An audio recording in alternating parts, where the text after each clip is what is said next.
Good morning, Mets fans, and happy rainy Wednesday. Welcome to Driving with Mr. Met. I am Mr. Met, and last night the Mets took a really fun game from the St. Louis Cardinals. At least it was sort of fun at the end. The first couple of innings, not so much, and that's sort of been the story of this season, young though it may be, up to this point. Beginning of the games seem to suck, end of the games seem to be pretty great. I'm going to talk about that today. On Monday, when I talked about Matt Harvey and the way that Mets Twitter had been treating him, and Mets fans in general have been treating him, I sort of went off a little bit on how unacceptable I think that sort of behavior is by fans of your team. And I mean, I just don't like it. I've never been the kind of fan that hates my own players. And scrolling through Twitter last night during the game, especially during the first couple of innings, there was nothing but vitriol being spewed at Zach Wheeler. And I'm reading it and I'm like, okay, but the dude, he's coming off of 2 extra days of rest. Pitching, on a lot of pitchers don't do well with extended rest. It's not like Wheeler's alone in that capacity. He didn't have a great start, too many pitches. But I mean, the way that people were reacting, it was as though he's had a year's worth of back-to-back bad starts. He had one bad start. I mean, it happens, and it wasn't that bad. It wasn't Matt Harvey last week bad, and everybody's freaking out about that. But it wasn't good, and so Wheeler lasts 4 innings, despite Mets Twitter wanting him to be sent down to the minors and have Harvey put back into the rotation, or put them both in the bullpen and only have 3 starters. I don't know where we're going with that, but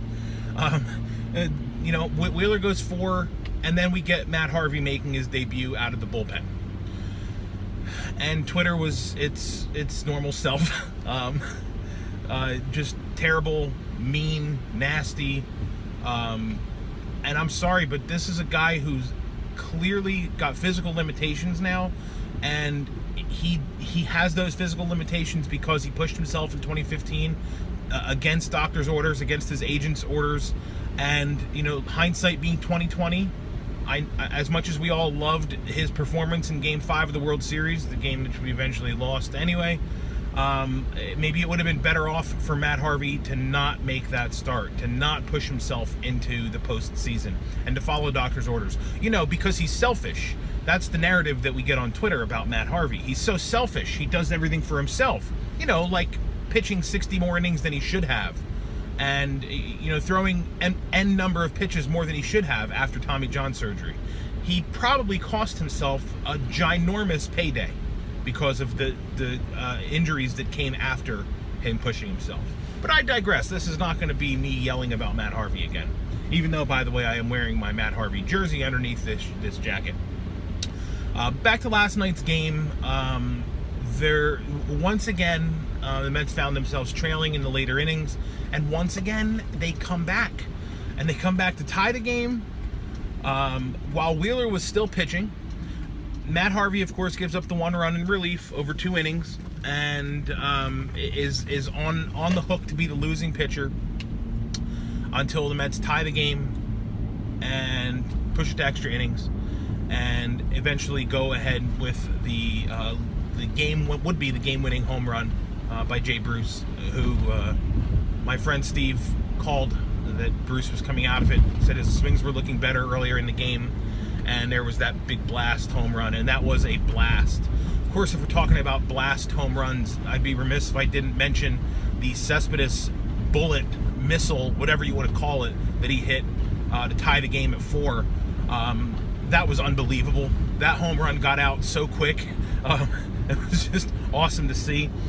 He's still batting like 195 or whatever. He's still striking out at a ridiculous clip. But as long as he keeps doing what he's doing there and driving in runs, who cares what his batting average is? Really, at the end of the day, who cares? Because a high batting average with no peripherals, what does that even mean? Great, you're getting hits. You're not driving in runs, and you're not scoring. Who cares? All right? But anyhow, back to the game.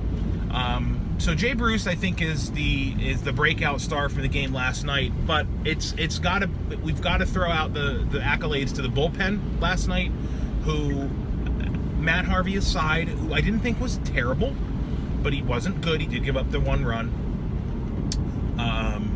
He statistically, so 1 run across 2 innings, that's a 4.5 ERA. That is the equivalent of the quality start in baseball, okay? 6 innings, 3 runs. It's a quality start.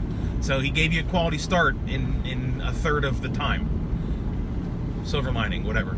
But anyway, the bullpen last night outside of Harvey, and that would be Paul Sewald, Robert Gazelman, and Jeurys Familia. They were outstanding. Familia especially looked absolutely untouchable last night, and that's the sort of stuff that we need to see from Jeurys all the time. I'm nervous when I see him come into the game because I never know who I'm going to get. You know, I always feel like he's going to be good, but maybe he's not. There's always that little maybe that comes out there. But last night he was very good. His sinker was filthy. His slider was filthy. He was unhittable. So the Mets end up with a 6-5 victory in the opening game with the Cardinals. Tonight the Mets send Steven Matz to the mound, who will also be pitching on short rest. I keep saying short rest, on an extended rest. I don't know which scenario would be worse, short rest or extended rest. Again, usually pitchers do not do well when they're not on their normal 5-day schedule. But we'll see if Matz can buck the trend tonight and see if he can put forth a quality start. The bullpen could definitely use some innings, and if Matz doesn't give us innings tonight, the Mets are going to be looking at Noah Syndergaard tomorrow to do exactly that. And it's going to be up to Noah to extend himself a little bit and not blow up and throw 100 pitches through 6 innings. We need Noah Syndergaard tomorrow to go 7 innings minimum, and then do a nice clean handover to the bullpen. But let's not get ahead of ourselves. Tonight, the Mets face Michael Wacha and the Cardinals. So hopefully Jay Bruce has broken out of his little slump that he started the season with, and hopefully he comes out swinging again tonight and leading the Mets offense to get itself on track as the season continues. So that's it for today. 15-6. I'll take it. We would have taken 12-9 at this point. We're 15-6. So let's keep riding that and those positive feelings and those positive vibes. And until this time tomorrow, thank you for watching. Follow me on Twitter at Mr_Met. And as always, let's go Mets.